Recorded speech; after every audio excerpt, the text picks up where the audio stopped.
Welcome to StarCraft 2 Battle Report. Hey everyone, I'm Dustin Browder. I'm the lead designer on StarCraft 2. And I'm Robert Simpson, an esports team member. And today we have Matt Cooper playing as the Red Protoss and David Kim playing as the Blue Terran on Kulos Ravine. This is an alpha version of StarCraft 2, but there's a lot of new units and a lot of new abilities these players can employ against one another. Let's go to the game.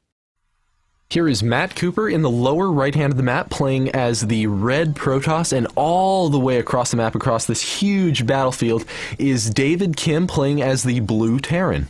This is on Kulos Ravine. This is a new map for our alpha version of StarCraft 2. You can see there's a very narrow choke point allowing access into your base, and you've got this very easily defended expansion up here where you could build another town and try to gather more resources. This area is protected by these rocks. If you destroy these rocks, you can get access to this area. So you see, in order even to get up to that area, you need to destroy the rocks inside your own base. We've also got all the way across the map here a regular expansion for each player. This will allow each player to build additional resources if they want to, but this one's much more exposed. It's easier to get to, but it's easier to get to for the enemy as well.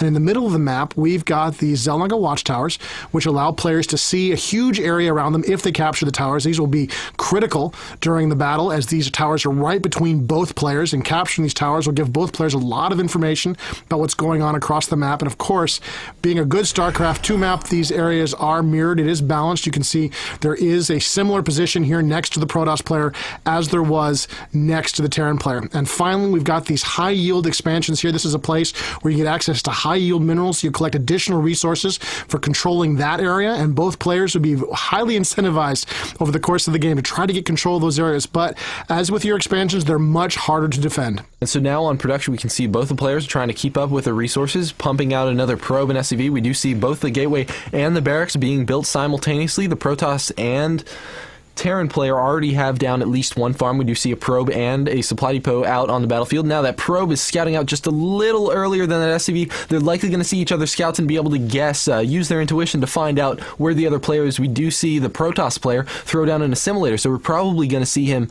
going for a cybernetics core and likely warp gates. Yeah, absolutely. It's a very standard approach for the Protoss these days in the alpha version of StarCraft 2. And you can see the Terran player has, of course, spotted the probe. He sees what's going on and he's moving away. Both players are trying to find out where the other player is located. This is very important in StarCraft 2, as it was in the original StarCraft. The more information you have, the better off you're going to be over the course of a battle.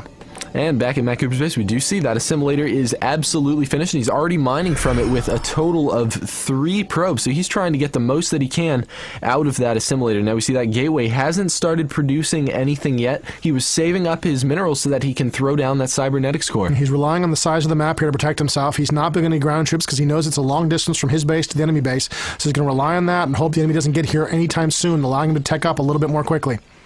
And the probe is able to make it over into the Terran base. We do have that Marine laying down a ton of pressure on him, and he's going to pull back that probe. Is it going to be able to regenerate its shields? I'm not sure if it's going to survive. Is the Marine going to be able to catch him? Oh, and it's looking like the Protoss player is moving him around. He's able to get just enough shields back to take another couple of attacks from that Marine, and he's able to outrun him and make his way into the Terran base. This is a big deal. What a great move by the Protoss player. He's inside. He's going to get to see what he needs to see right now. He wants to know what's going on inside this Terran base, and he's going to get his way. He's very cleverly maneuvered around. He's playing keep away from that Marine, regenerating his shields. Shields generate much more quickly in StarCraft 2 than they did the original StarCraft, and you can see that probe. Oh, its shields are almost down. It's only got a few hit points left. It is running away from that Marine. It's a little bit faster, and it looks like, unbelievably, that probe is going to successfully dodge that Marine, scouted that entire Terran base, and get away all at the same time. Now, the Terran player, on the other hand, was able to safely get his SCV into the Protoss player's base and scout around as much as he can, and now he's pulling out before too many units get out there. We do see that the Terran player is going for Marauders,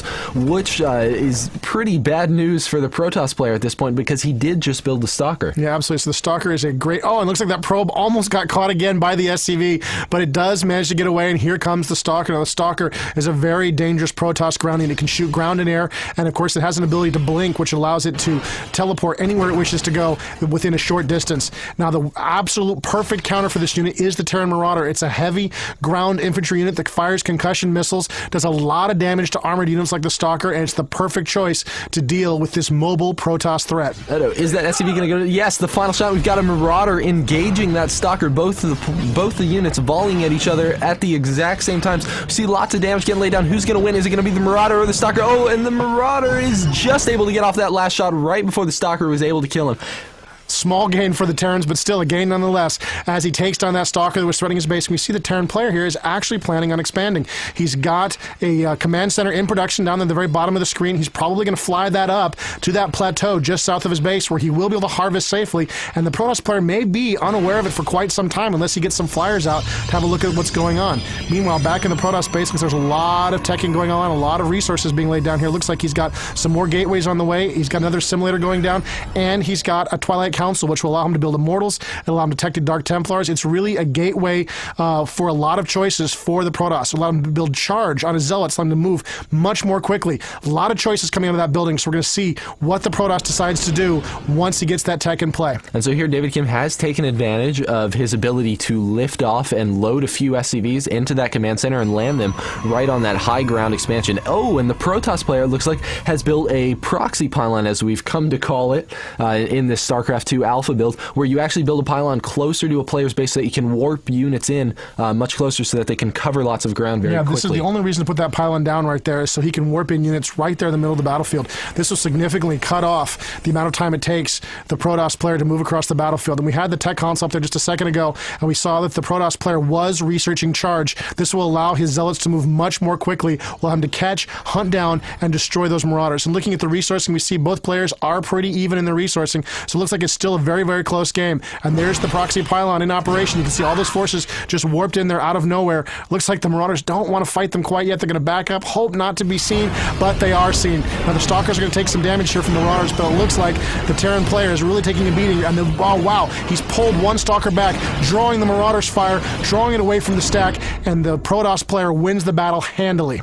What an excellent move by the Protoss player. It's really all about controlling units. Getting the most out of the units at this high level of play is what's incredibly important. Now, back at the Terran base, the Protoss is trying to make a push in there. He does see a couple Marauders out. Oh, he thinks that he can take that army, but what's this? Two more Marauders show out from behind the Terran's base, and the Protoss army is absolutely overwhelmed. We're going to see those Stalkers just get mauled. Yeah, he would love to escape at this point, but those concussion missiles do slow down units that are hit by them for a short time. It really means that there really was no hope of escape there. All the Protoss could really hope to do at that point was do as much damage as they could before they were taken down. And here is the Protoss response to the Marauder. He's got a bunch of Zealots in play, and he's going to warp in a bunch more. These guys are extremely dangerous against the Marauder. The concussion missiles don't do nearly as much damage against lightly armored targets like the Zealot, and it looks like the Zealots might be able to chase down and kill these Marauders.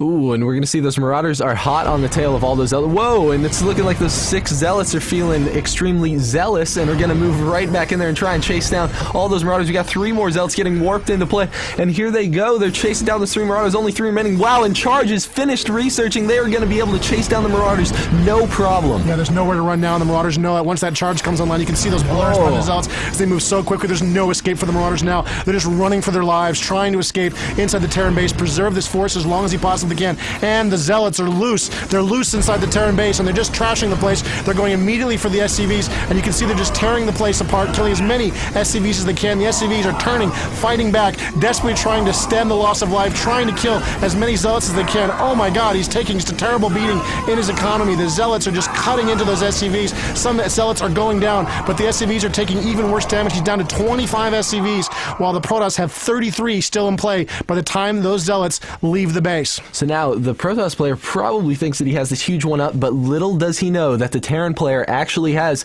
that high ground expansion where he's able to still safely gather all the minerals he wants. Yeah, absolutely. The Protoss player's got feeling really confident right now. He just did a terrible amount of damage to his economy. You can see as we're panning across the map there, he was expanding. It looks like the Protoss player's got everything going his way. What he doesn't know, of course, is the Terran does have another town. He has another base, and he's making good use of it. And the Zealots are back inside. They've bypassed that bunker, and they're going directly for the SCVs, trying to kill as many as they possibly can. Some of those SCVs are no doubt wounded from the previous battle. The Marines are trying to fight back. The SCVs are trying to get away, but the Zealots are just too tough. They're just trashing them and taking them down, and the Marines are running back for the cover of that bunker if they can only get to it. Oh, but the Zealots are trying to chase it down, and the Marauders finish just in time and are able to take down those Zealots. I have to say, I love Charge. Yeah, it's such a great ability for the Zealot. It really makes them very effective in the mid-game. When the unit is starting to become less and less effective, suddenly Charge can come online and give whole new life to the unit. Now, it looks like the Protoss are having a look around here. He's scouting around the map, making sure that there's no hidden expansions. Of course, he doesn't know about the expansion on the high ground. He might be able to guess that the Terran had done such a thing, but he doesn't know for sure. Oh my goodness, looks like the Terrans surviving of that battle are coming out to fight. They're moving out to engage this position. He's got a bunch of